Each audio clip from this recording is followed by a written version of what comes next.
Kinematics. Hi, I'm Diana. I'm a lead here with you scheduled for the clinic. This is our gym area. It has a men's restroom this side right here.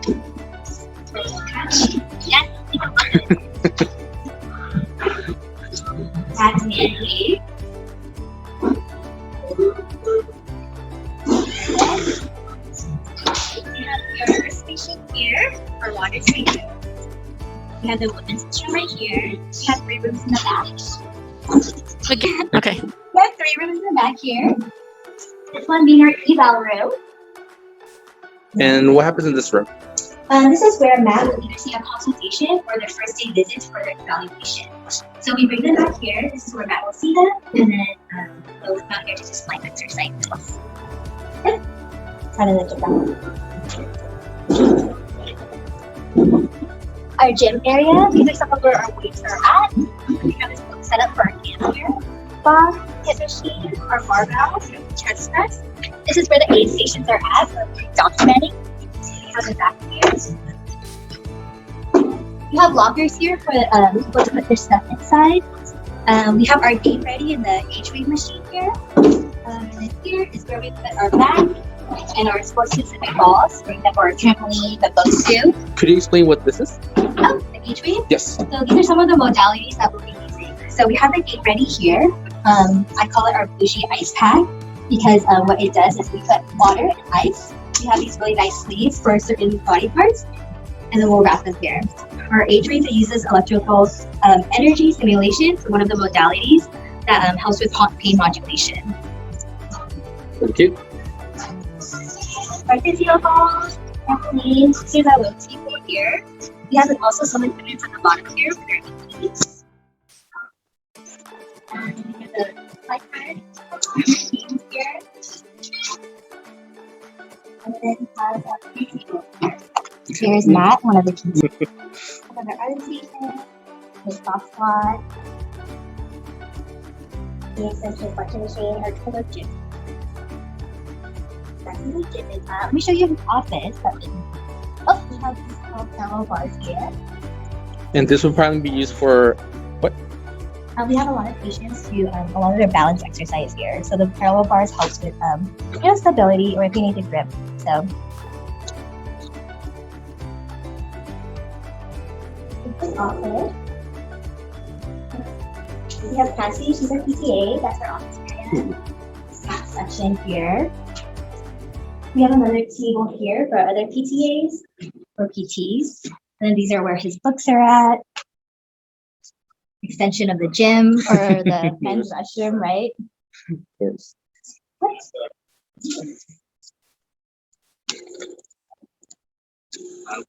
And then back to your head office spot. Thank you so much. Yeah. Sit, have a seat, chill out. Makes it easier. Sorry, I want to check. I know you're fine. Patient brought me a sign out of a. I'm assuming those are one of the perks of your profession. That's legit. Okay, shoot. All right. So first question is, what got you into this career? College. Next question. Could you elaborate a little more about college? Yeah, honestly, that's pretty much about it. I have no major injuries. I have no cool stories. I was a collegiate athlete. I got to do some amateur reps. I was a business major, and then I just decided I didn't want to be behind a computer all day. Figured out what else I was good at. Science, cool, check. Math, got it. Sports, and I was like, okay, what maybe like jive and all that. And literally, they were like, well, MD. I said, okay, cool. MD's not a bad idea. Sports med, ortho. I'm like, all right, cool. And then realized that there was a demand if you're a decent like surgeon. So I was like, okay, well, what's up next? I don't want that pager, little phone ringing on Saturday, my kid's birthday. Well, PT, cool, man. It's 40 hours a week. You still get to work with the same populations. Get to be the top of my respective food chain. You know, we still work with MDs, and we're definitely a medical team. But you know, again, I was dorky then, and so yeah, PT, and it was pretty much as easy as that. I went through the reps, got my marks that I need to get, went through my doctorate, went through residency, worked for the man for a few years, and then we opened up our own spot. So that's the last 12 years, 15, 20, like 20 years in that show. And those 20 years, how long did it take you to get to your final degree? Including high school or just college? Yeah, college and above. Okay, so it was should be 4 years, but private school and NCAA canceled a lot of my units, so 5 years for me was not a bad deal. 3 years for doctorate, 1 year for residency. So you can do the math, so 9 years. Second question. What would be the most common injury that you treat? Stupidity. I'm just kidding. This is gonna be the worst interview ever.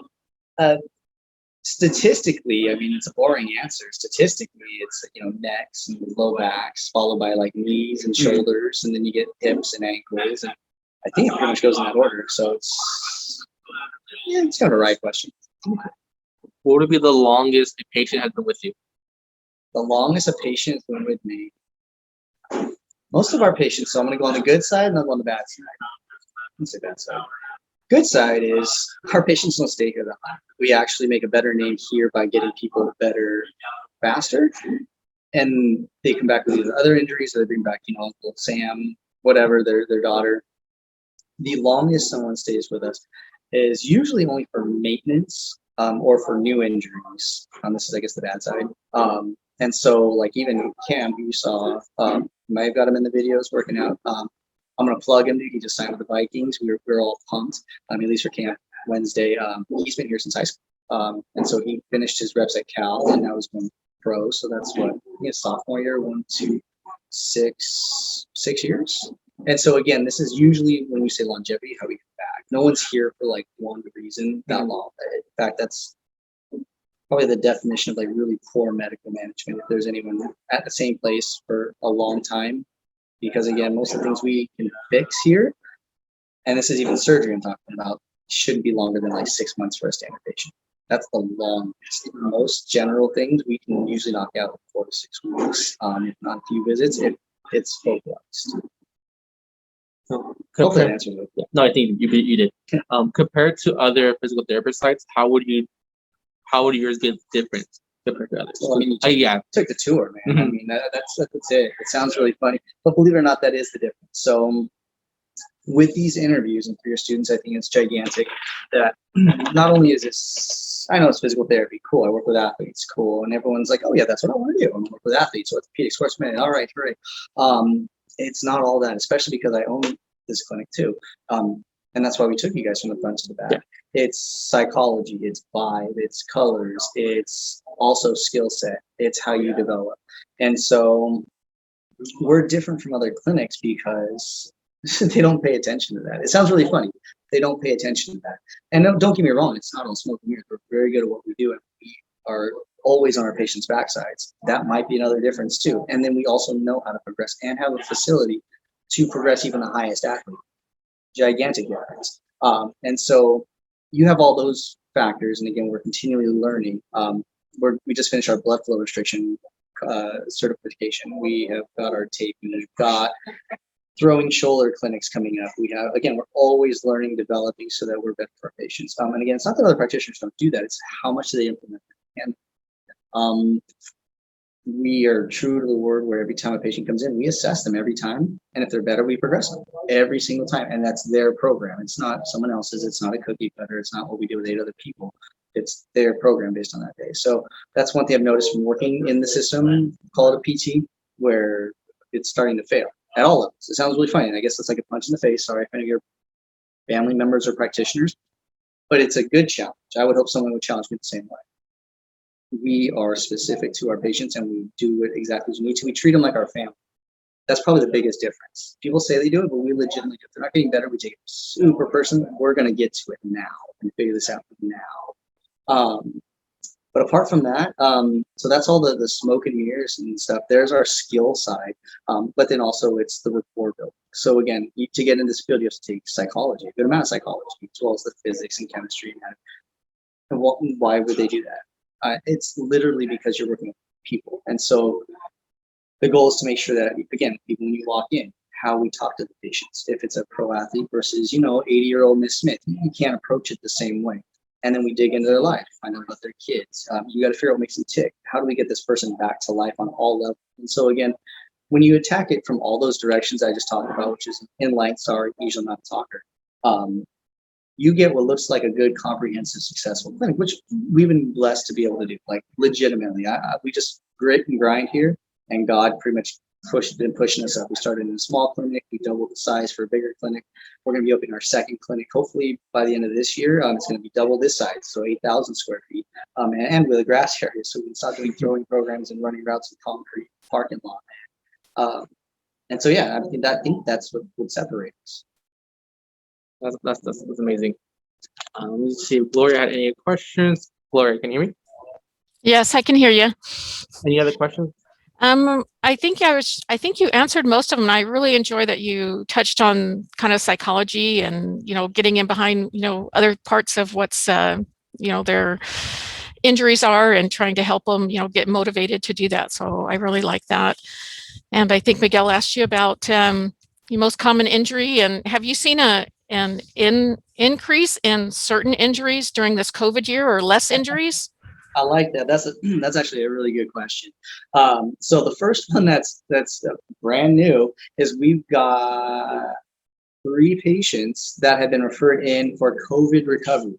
Kind of cool. That's never happened before, and it's pretty much a conditioning program, which is interesting. Medically conditioned program. A lot of our athletes. So we work in partnership with like Silver Lakes, Galway Downs, Legends Soccer, Arsenal Football Club, Stars, some of the Winter Circle guys. We all kind of make sure we all chat. And so they're athletes, whether you guys know it or not. I'm a club kid. They're still playing. They were going to Arizona, Nevada. Now the downfall of that with either our rec players, college players, or pros, where they're normally in a good structured system, they now were a variable. This kid worked, this kid didn't work, this kid worked, this kid ate, this kid slept. And so we had a lot of overuse conditions come in. We had a lot of tendonitis, tendinosis, sprains, ACLs come in because if their muscles are weak, doesn't protect the ligaments. So we have had an influx of that. And then oddly enough, I think a few clinics in the area closed down. In fact, I do know. And so like our influx has been pretty gigantic, even from like Kaiser patients, a lot of cash pay, a lot of cash. That's been a big difference too. We are a 50-50 model of insurance and cash. A lot of our patients bump that cash load, which is cool because then I don't have to pay my biller, but it just tells you what the medical model did during COVID and where the patients chose to do. They wanted treatment now, and we stayed open. We didn't close our doors a day during COVID, not one day. That was my testament for my employees. We did everything that was necessary to keep it that way. We take temperatures, we have the sanitizer, wash our hands between it. My hands are freaking trash now. We wear masks, I mean, you name it. And so we actually never had to shut down. We never had an outbreak here, anyone that was closed. So that's a long answer, but yeah, like that's what we kind of went through during COVID. Yeah, that's a really interesting answer and observations. Right? It's interesting that, especially the COVID recovery, I hadn't really even thought about the doctor sending somebody to you for that kind of conditioning. So yeah. And no one told me. I literally showed up at my front door and I was like, well, all right. And I mean, we do work hardening, we do general assessments for people. So I'm like, it's not like we were ill-equipped. I just didn't anticipate. I was like, well, okay, tangent. I think that's all I have for him today. And just thank you very much, Dr. Fujita, for taking time to talk to our students. And we will make sure that if they have some questions, we will get those along to them. Okay? Yes, please. If you want to email, shameful plug. I operate like in 2 major ways. Text, which I apologize, I'm not going to use my cell phone. But then so you can kind of, since they're not here, they can go to our social media. And they can see a lot of our pro athletes. They can see a lot of our programs and our story reels, things like that. And also DM if they ever wanted individual questions, if they ever want to do individual interviews. So I open that to students too. They can always DM and we can always try to book that. Plus they can follow us and we give stuff away like all the time. So they can enter in our free giveaways. Right. And they can kind of follow us on a regular basis too. So shameful plug, but yeah, KPT Sport for Instagram, Twitter, Facebook. Yeah, please. Okay, we'll go ahead and make sure that we include that on there. Yeah, I follow you all over the place and I do see that you've got all these giveaways going on all the time. So, and I learn lots of fun things too, so. I'm glad. Okay, thank you so much. And thank you, Miguel, for going out there and getting this done. Yeah, thanks guys, appreciate it. Okay.